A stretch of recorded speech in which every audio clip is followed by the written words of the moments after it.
La communauté économique des États de l'Afrique de l'Ouest est aujourd'hui confrontée à l'une des plus grandes crises de son histoire, marquée par le départ de 3 de ses membres fondateurs, le Mali, le Burkina Faso et le Niger. Ces pays, aujourd'hui dirigés par des juntes militaires, ont annoncé leur départ du bloc régional à la suite de désaccords prolongés sur le retour à un régime démocratique. Leur départ officiel est prévu pour janvier 2025, laissant une fenêtre de 6 mois pour un éventuel retour, bien que cette possibilité reste incertaine. La décision a été prise lors de la 66e réunion des chefs d'État et de gouvernement de la CEDEAO à Abuja.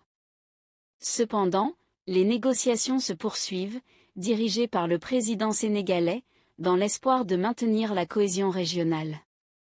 Malgré ces efforts, les militaires en charge des 3 pays restent fermes dans leurs décisions. Ces États ont depuis formé l'Alliance des États du Sahel, une nouvelle confédération destinée à promouvoir leurs intérêts communs.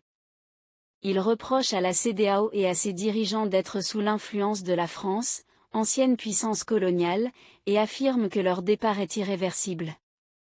Dans le même temps, les 3 pays ont expulsé les troupes françaises de leur territoire, ce qui souligne leur volonté de s'affranchir de toute ingérence étrangère. Sur le plan économique, le départ de ces 3 nations représente une perte importante pour la CEDEAO. Avec une population combinée de 76 millions d'habitants et une superficie totale de plus de 2,7 millions de km², ces pays apportaient une contribution significative à la puissance collective du bloc.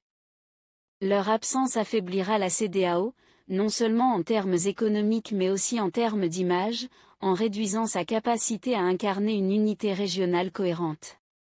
Cependant, malgré leur retrait, les pays de l'AES restent géographiquement liés à leurs voisins maritimes. Cette proximité obligera les 2 blocs à continuer de collaborer, notamment pour le commerce extérieur, les pays de l'AES étant enclavés. Cette interdépendance pourrait forcer les 2 parties à maintenir des relations pragmatiques, même en dehors du cadre institutionnel de la CEDEAO. Dans son discours récent, le secrétaire de la CEDEAO, Omar Alieu Touré, a souligné l'importance de préserver le dialogue et de renouveler l'engagement pour l'intégration régionale et le bien-être des citoyens ouest-africains. Il a rappelé que la coopération reste essentielle pour relever les défis économiques et sociaux auxquels la région est confrontée. N'hésitez surtout pas à liker si vous avez trouvé ces informations utiles. Partagez votre avis avec nous dans l'espace des commentaires, et abonnez-vous à la chaîne pour ne rien rater de nos prochaines vidéos. Merci.